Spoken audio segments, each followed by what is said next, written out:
Hi everyone, Bandit here. Welcome to another episode of our trip around the world in the Diamond DA62. Starting off today in Sarsawak, Greenland. I think that's how you pronounce it. And today we're going to be doing two legs, and they're mostly over water. And I'll show you real quick here on the map. Starting off here in Greenland, we're going to be heading up to Reykjavik, Iceland, and that's pretty much an overwater leg. And then the next leg we're going to be going to Kirkwall in the Orkney Islands in northern Scotland, and that's going to be over top of the Faroe Islands, just to stay close to land as much as possible. That'll be our second leg. The weather here is starting off not too bad. It's about 6,000 foot overcast and good visibility, so we can take off out of here visually and see a little bit of Greenland. When we get to Iceland, though, they're forecasting lower broken cloud and some possible rain showers, and same thing in Kirkland, so we'll deal with that as we go. When we fly over the ocean here, this is oceanic airspace, and we can stay on a visual flight plan as long as we're below 6,000 feet, but if we have to go higher, we need to get an instrument flight plan to go into Reykjavik, so we'll deal with that depending on the weather. But I think there's going to be a lot of broken cloud over here, so we might have to climb up quite high to get above it, to avoid the icing. So let's taxi out and take off. I already have the airplane going, and so we'll just do a taxi out and quick takeoff here and see some of Greenland as we depart. So I'll get the taxi light on and parking brake off, a little bit of power, and we'll get going here.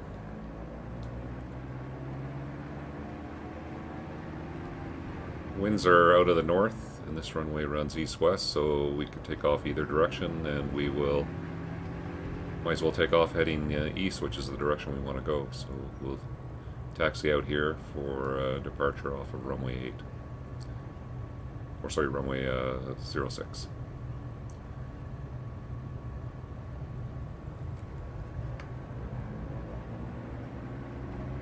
And I ran the flight plan. The first leg's about 3.5 hours, so it's a lot of overwater. So we'll just get some highlights leaving here, and then some highlights coming into Iceland.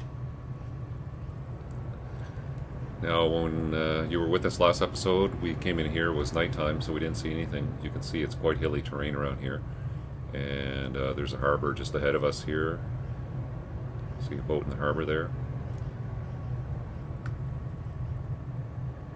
So we'll get a better view of this part of Greenland as we head out.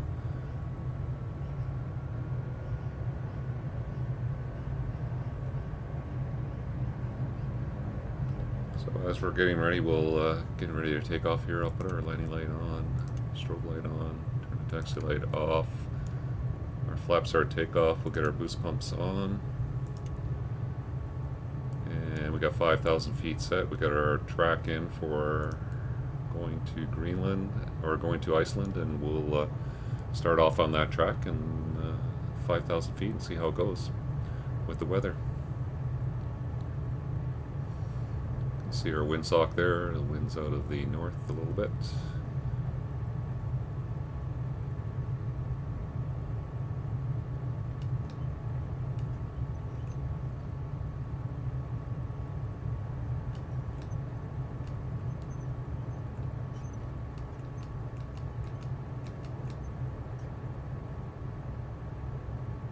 We're all ready to go. Just get turned around here and lined up. And full power, and off we go.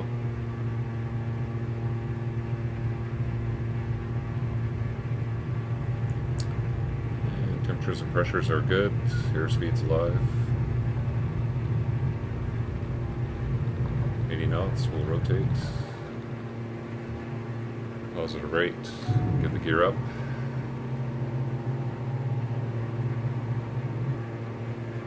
And about 100 knots, put the flaps up.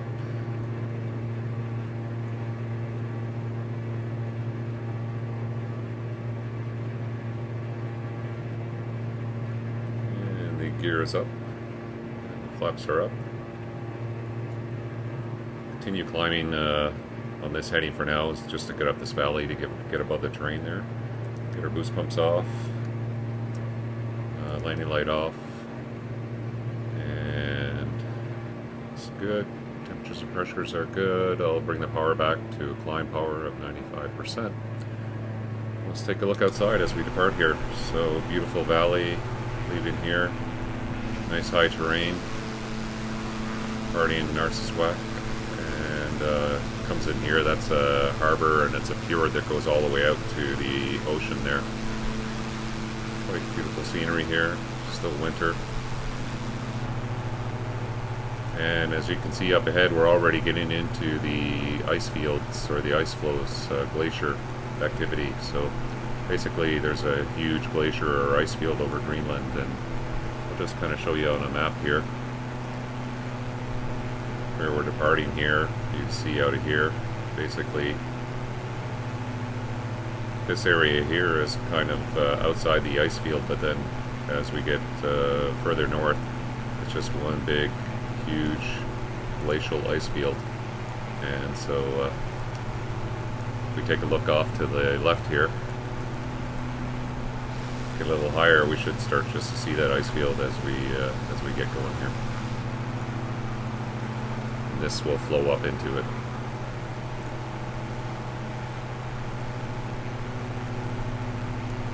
So I'll get up a little higher altitude, and we'll see what we can see from about 5,000 feet. Okay, we're just coming up to 5,000 feet, and it's a little bit bumpy. We've got winds coming over the hills here, so that makes for a little bit of turbulence. But as you can see, it's you can see that glacier just continuing up the fjord there. And if you look off up to the left, there you start to see the ice field. It goes on for quite a ways, so quite interesting to fly over Greenland, especially if you're an airliner at high altitude. It's quite stunning scenery. So we'll continue along, going a little bit left of track just to stay clear of this weather here, and I think I might, just by the looks of it, climb up higher than 5,000 feet and get above this cloud. That'll make it a lot easier for when we continue on to Iceland. So I think I'm going to set about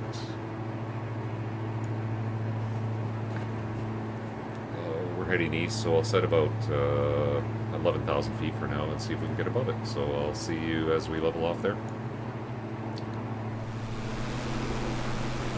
As we're getting up level at 11,000 feet here, you can see that ice field off to the north there goes on for quite a distance.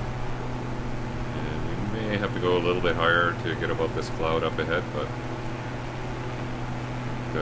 that should be not too bad weather for crossing this part of the Atlantic today. I was going to try it a few days ago, but the weather was horrible, so we had to wait a few days, and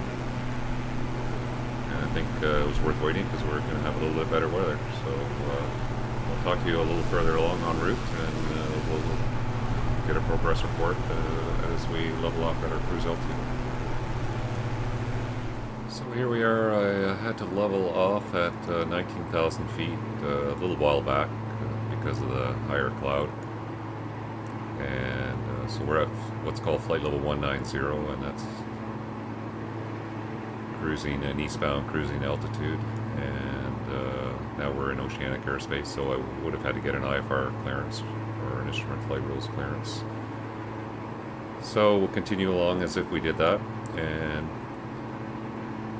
one thing that's interesting is that as I look at the winds here, and if you see here, there's our track, and our track is off in this direction, but we're flying in this direction. And that's because of this crosswind, and we have a 95 knot crosswind, which is basically causing the airplane to crab into wind. So the wind, if you look over here, the wind's coming up from this direction, and the airplane is cantered into wind to maintain that track, and it's quite a big crab to maintain.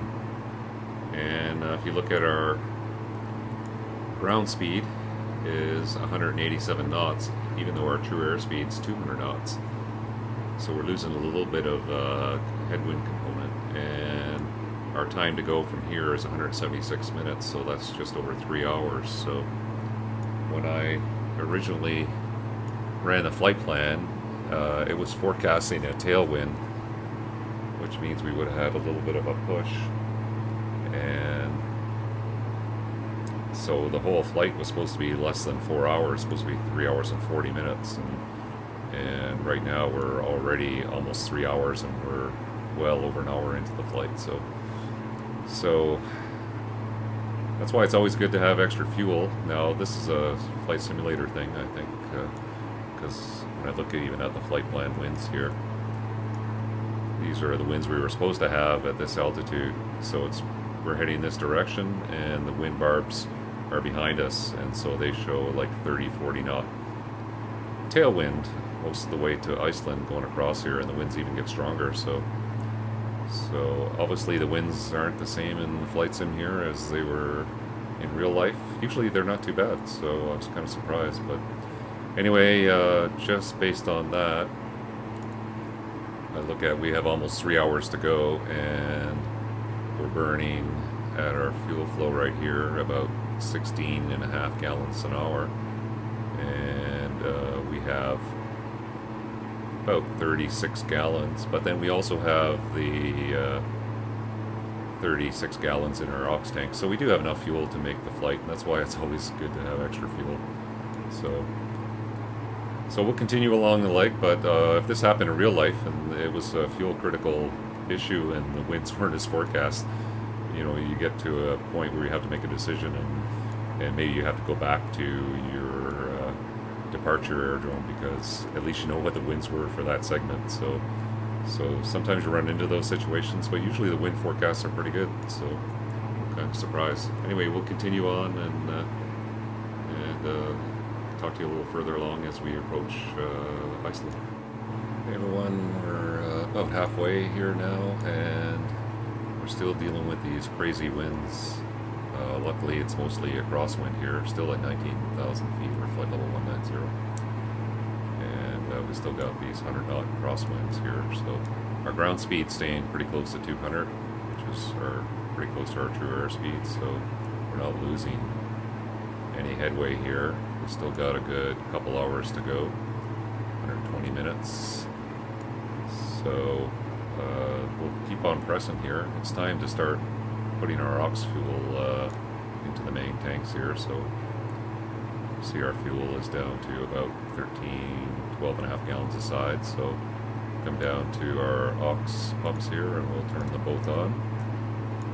We've got an ox or advisory here that they're both on, and then this the next 20 minutes or so this will rise up and fill up our ox tanks back up, and we'll press on. So yeah, it's kind of crazy with the winds. I'm not sure what's going on. This is the first time I've flown the simulator across the ocean, so maybe Microsoft doesn't model the winds over the ocean very well, but I usually find that the winds are pretty close to what's forecast. Most of the flights I've done over land, so it could just be a flight sim thing, but they're definitely not what was forecast. So at least they're not a lot worse for headwind component wise. So instead of being about 3 hours and 40 minutes, I think we'll be a little over 4 hours, but we do have lots of extra gas. So we'll press on, and I'll talk to you as we approach Iceland. And right now we're still above the cloud here, so looks like a good cruising altitude. We'll continue with that. So we'll see you near the top of descent point into Iceland. Okay, well, here we are again, and we're still about an hour and a half back, and we have another issue to deal with, and it's icing, as you can see. At 19,000 feet, we couldn't stay above the clouds any longer, and the freezing temperature outside, we're getting icing, and I had to put the wing de-ice on, which is fine for now, but I don't want to stay in this forever.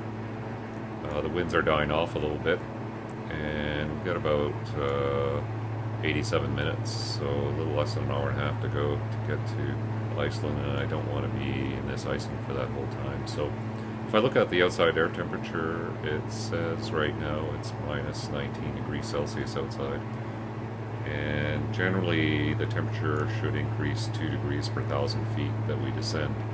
So to get above freezing, if I descend, say, 10,000 feet, that should raise it 20 degrees. So I think what I'll do is I'll plan to go down to 5,000 feet well, no, we'll plan 7,000 feet, and that should drop it about 22 degrees, and then hopefully get us above the freezing, and then we won't have to have our anti-ice on for the whole time.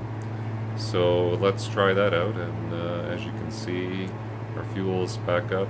We're still got our ox pumps on, so we should be getting to the point where we shut those off pretty soon. So I'll start the descent here, and then I'll level off and see if we can get out of this icing. And hopefully that'll be the case.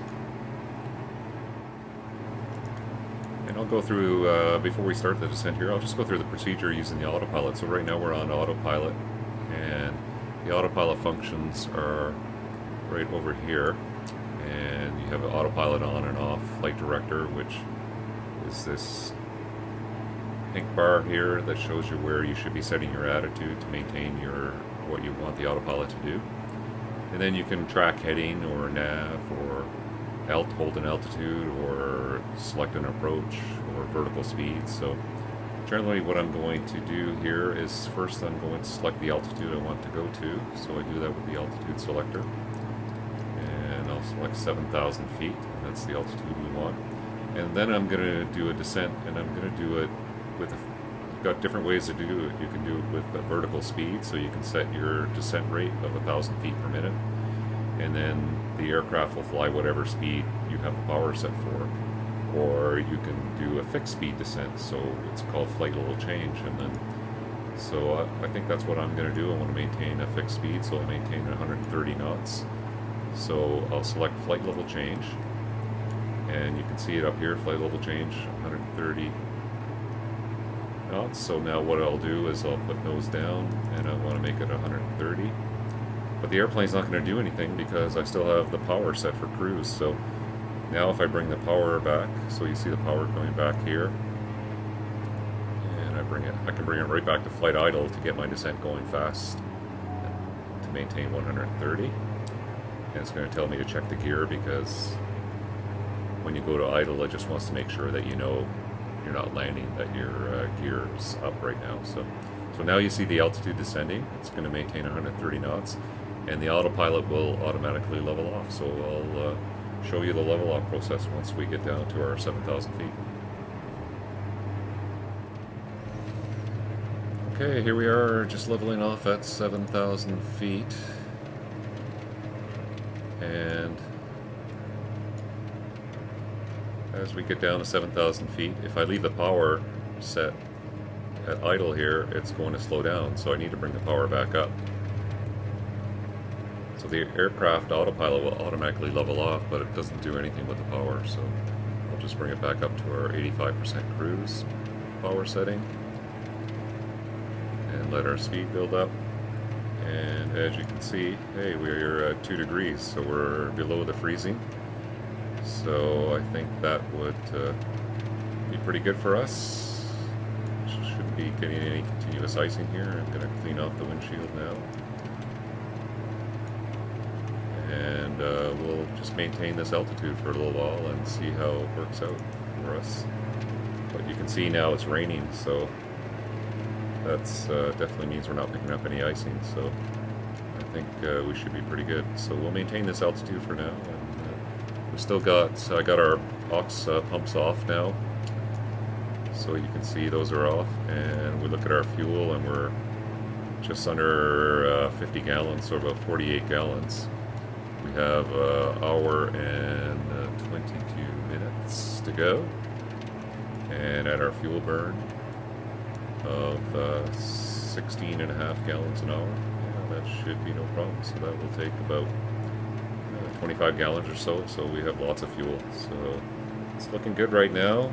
We'll watch this temperature. We might have to go a little bit lower, but I think for now we'll stick with that. So if I'm not picking up any more icing, I can shut off our wing de-ice here, and we'll just shut that off and then monitor the temperature as we go. So I'll talk to you as we come in on an approach, and we might have to do an instrument approach into Iceland because of the weather, so we'll get an update on the weather a little further along, and we'll see you on the approach into Iceland. So here we are about 25 miles back from Reykjavik, and so the weather's picking up a little bit, and it was a good altitude to stay at. Temperature stayed at 3 degrees. We didn't have any more icing issues, and so let's get the weather for Reykjavik and see what runway we're going to land on here. So it's Reykjavik right here with the weather. Reykjavik Airport information, Sierra 1500 Zulu. Flight 237 at tree 5. Visibility 6. Sky condition, few clouds at 600 feet, few clouds at 4,200 feet, few clouds at 12,100 feet. Temperature 6. Dew point 10. Altimeter 29.904. ILS Yankee runway 19 in use. Landing and departing runway 19. VFR aircraft say direction of flight. All aircraft read back hold shortened. Okay, so they're landing runway 19, which is in this direction here, and it's good for visual circuits. So I'll descend down to 1,500 feet to join for a visual circuit. So I'll join the left base. So I'll offset my heading a little bit to the left here, and I'll track that, and then I'll start a descent down to 1,500 feet.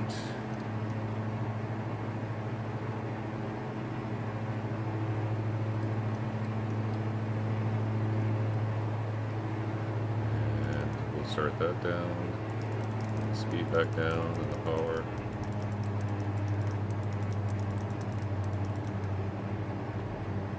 And so we'll level off at 1,500 feet, and the altimeter was 2994 inches, so we'll set that for the correct altitude. And so what we're going to do is we're going to come in basically, if I show you on the map here, going to be coming in, offsetting here now, because we're going to be landing on a runway here. So we're going to join the base leg and turn on the final for runway 19. And it's gusty winds, but should be an interesting arrival into Reykjavik. So I'll talk to you as we turn final. Okay, we're back here joining base, and I'm just turning on to final. We're down at 1,000 feet. That would be for the sea level airport here. Circuit altitude.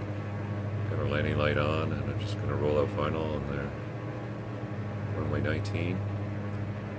Should see the airport just going up to the right here. Yeah, there it is. And so we're lined up on final for Reykjavik. Runway 19. Just making a advisory call. Reykjavik traffic. It's Diamond, Bandit, or Bravo November Delta Tango. We are coming up on a 4-mile final for runway 19 for Reykjavik. So we'll just get ourselves situated here for a glide path coming up. Pretty strong winds here still.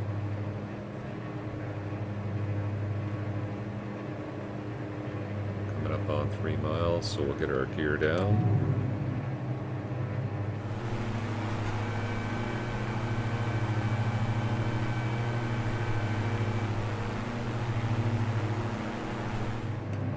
Start slowing down a little bit here.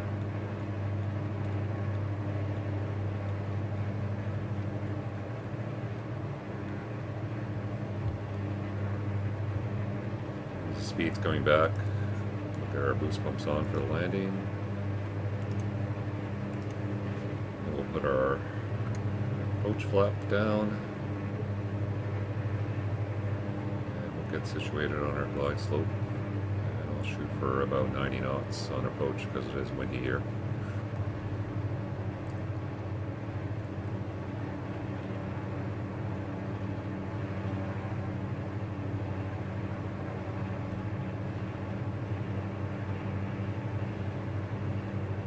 This is the city of Reykjavik.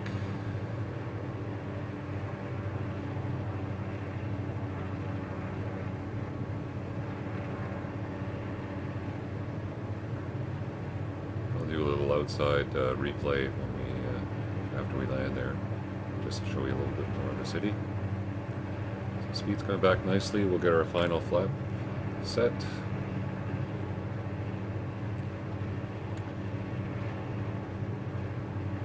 gear is down, flaps are set for landing, speed's going back to 90 knots, glide path looks good, still pretty strong winds, a bit bumpy.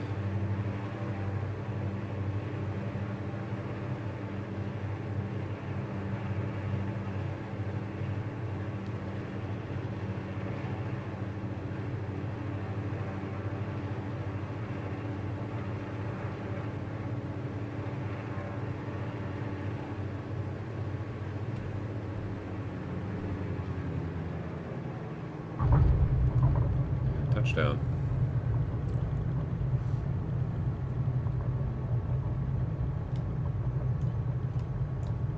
So we'll bring it to a stop here and I'll just exit the runway. And I'll show you a little replay of our arrival into Reykjavik here. So here we are parked at the fuel pumps in Reykjavik and had a little problem with the replay feature. It didn't want to work, so what I'm going to do is I'm going to try to film it some of Reykjavik as we depart out of here and do some external views. It's a very interesting city, so we'll try to pick some of that up on the way out. And so what I'm going to do is I'm going to set up the flight plan for our next leg. We're here by the fuel pumps. We're going to get fueled up, full of gas, and get ready to head off to the Orkney Islands. As you see the cloud rolling in here, we want to get out of here before the rain hits. Okay, I'll be back with you in a few minutes and we'll be started up, ready to go on our next leg. Okay, here we are. We're taxiing out for runway 19 in Reykjavik. And taxiing out, you can see the huge concrete church that's on the top of the hill in the city center. And I'm not even going to try to say the name of it. I'll put it up on the screen and then you can try to figure out how to pronounce it yourself. But it is a major landmark in the city of Iceland. And the population, I think, is around 130,000, and it's a fairly decent sized city. So I'm going to get lined up here and get ready for takeoff. And we'll do a little tour around the city just to have a look before we head off towards the Orkney Islands. Okay, so we'll get our landing light on, our taxi light off, strobe light on, put our boost pumps on, get an altitude set, flaps are at takeoff, and I think we're pretty much all ready to go.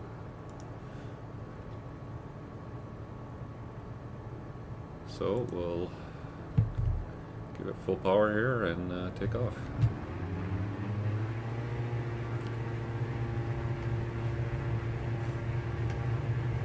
Airspeed's live, temperatures and pressures are looking good.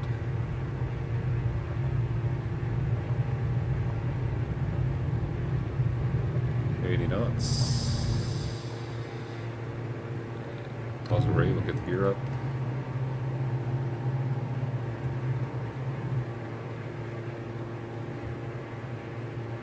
So now let's flaps up.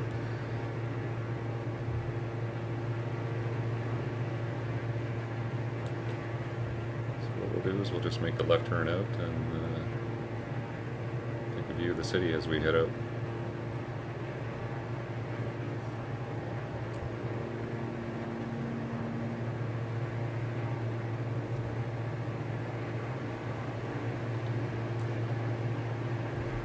Looks like they got some cruise ships in town.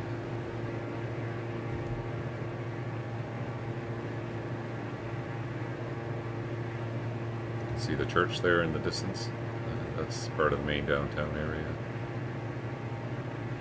The airport is right basically in the city there. You can great observation dome up here to go look at the city.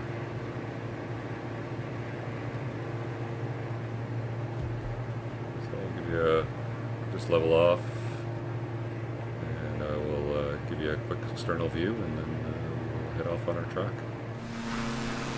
So here we are just in the left turn off of runway 19 over Reykjavik in the main airport, which is pretty much in the downtown area here. see the church there again in the horizon. It's the main focal point of downtown, and the main downtown area is right here. And they have a great area here where you can go in, and they have a nice walking area around this dome where you can go great views of the entire city. So yeah, it's a very interesting city. Like I said, it's about 130,000 people, and you've got cruise ships that come in here regularly. It's a beautiful place to start out your tour of Iceland. So anyway, we'll continue a turn out of here, right turn out, and pick up our track off to Kirkwall. So I'll talk to you as we level off and get going there. Okay, so we're leveled off just out of Reykjavik here, and just departed. Right now it's kind of cloudy underneath, so there's not too much to see. If we do come across any scenery, I'll put it as a little flyby, but right now we're above the cloud. Leveled off at 7,000 feet just to stay above the cloud, and that's the altitude I was kind of planning on going across at anyway. And right now we have a little bit of a tailwind, so if we look at our true air speed's 172 and our ground speed's 196, so we're getting a little bit of push. You can see the winds are out of there now. They're still not quite what was forecast, but at least we're getting a little tailwind component. So we're heading off. We've got 2 hours till we get to the Faroe Islands, and hopefully the weather will continue to be like this for that 2 hours. And I think unless we have something else crop up here, I'm going to talk to you as we get over the Faroe Islands. Yeah, I'm back with you here, and we're just departing the coast of Iceland here. We're still at 7,000 feet and cruising along nicely. You've got a nice tailwind now. That's pretty much what the winds were forecast. And I just wanted to, the clouds are breaking up to the north there, and we got a good view of one of the glacial ice caps in Iceland. I think they have 3 of them, and that's where most of the fresh water comes from there, and it's fairly large, and you see that off in the distance there. You got the rugged coastline going up to the north here. I'll show you just on the map overview what I'm talking about there. So we're just coming along here, and we have, that's the major ice cap that covers one of the mountains in Iceland, and yeah, quite interesting. So glad we got to have a little look at that. So we'll continue on our way to the Faroe Islands, and again I'll talk to you as we cross over there, and hopefully it's not too cloudy. We can see what it's like there.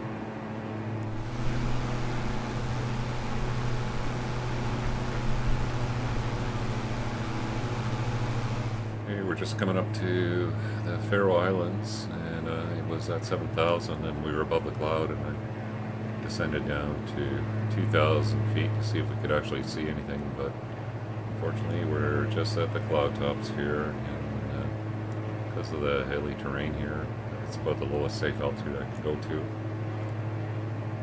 without being able to see anything. So unfortunately, it's the chances you take when you're flying across the pond here. If you want to see some sights, you might not be able to see them. You'll be stuck in the cloud. So I guess we'll press on to Scotland without having a chance to see the Faroe Islands here. So I'll talk to you as we get a little closer to Kirkwall. So here we are, we're 35 miles back from Kirkwall. Just started descent here, and we had a great leg on this leg. The winds were much more accurate. We still have a tailwind here, and we were able to stay at 7,000 feet and just be above the cloud, and the temperature was good. We had no icing issues. Winds were more accurate, so it's a much better leg than the last one, that's for sure. They're saying the weather in Kirkwall is 1,100 foot broken ceiling, so I'm going to descend down to 1,000 feet, see if I can get below it to do a visual arrival into Kirkwall. And hopefully we can, and if not, then we'll have to show you what setting up an instrument approach looks like to get into Kirkwall. But right now, just a couple little highlights of the town here. It's I remember reading about it one time, and I just looked it up again. So coming into the Orkney Islands here is just northern tip of Scotland here. It's very rugged. There's hardly any trees, and very rugged part of Scotland, that's for sure. And this area here is called Scrappa Flow, and it's a protected water area here. Quite often ships anchor here to protect it from the storms and stuff like that. And during World War II, at the end of the war, when the German fleet was captured by the British, the Germans escorted the German fleet into Scrappa Flow, and there was like 70 ships, more than 70 ships anchored here that were captured at the end of the war. And the German admiral, decided that he wasn't going to let the British take possession of the ships because they hadn't signed any treaties yet or anything like that, so he ordered the fleet to be scuttled. So I think they sank over 50 ships before the British were able to stop them from sinking any more ships. So there was quite a few shipwrecks in that area there, so it was very interesting part of history, that's for sure. So I'll continue the ascent here, and hopefully we can get visual and do a visual arrival into Kirkwall here. So I'll talk to you again in a few minutes. Okay, we got down to 1,000 feet, and just look at, we got clear of the cloud here, so pretty much as advertised for the weather. They're saying the winds are out of the west, so you'll see the Orkney Islands there coming up on the nose there. So they're going to be landing on runway 27, so I'm just going to go southwest of the field and join a downwind, left-hand downwind, and then we'll fly over Scrappa Flow on the way in and see a little bit of the town, hopefully. So I'll check in with you again when we're a little bit closer. Okay, so here we are, just coming up on the town of Kirkwall. A little harbor inlet here. And man, they got some windmills here. Yeah, this would be a good place for windmills. They sure have a lot of wind up here. So it's a rugged little town. Like I said, not a lot of trees up here, but everything is made of stone, and a lot of the buildings are really old up here. So it's an interesting place to visit, that's for sure. And I think the town is less than 10,000 people. It's not very big, but very rugged part of Scotland. And I remember I was here once a long time ago, and the accents were so thick I could hardly understand what they were saying, even though they were speaking English. It's a cool place. Altimeter 2945 set. Winds were out of the west, so runway 27 would be a good runway. And I would call for the traffic. This is Diamond Bravo November Delta Tango, turning left base for runway 27. Tighten up the turn here, get our gear down.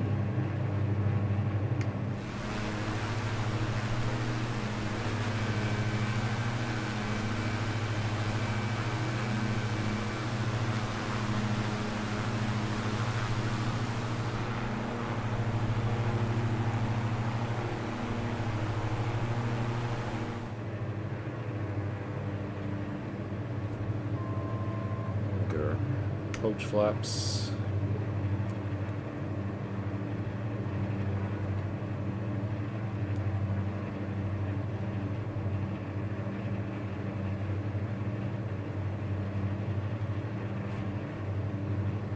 Get our land flap out.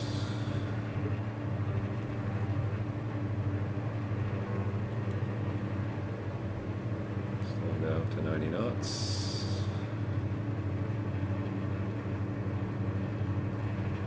Our gears down, our flaps are at land. Speed's coming back.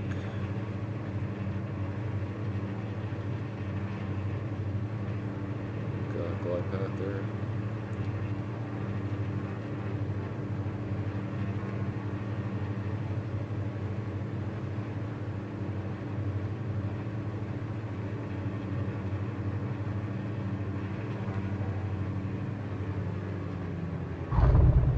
Down.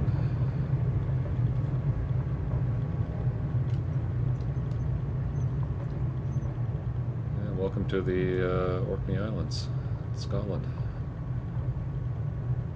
Pull it off up here and go park for the night.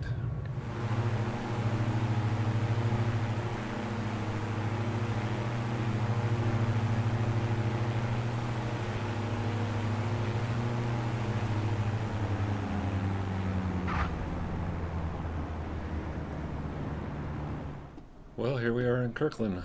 Welcome to Kirkland. We finally made it. Well, we were successful in getting across the pond.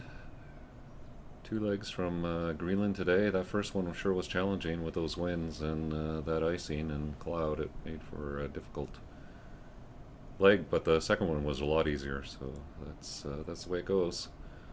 And we're in the Orkney Islands. Our next leg, I think we're going to just do a little tour of Britain. So there'll definitely be lots of sights to see on this one here. We'll take off out of Kirkwall and we'll just head down through northern Scotland, down by Loch Ness. There's a few nice castles to fly along. We'll come down and see central England here. We'll do a little tour over London. They got some beautiful scenery there.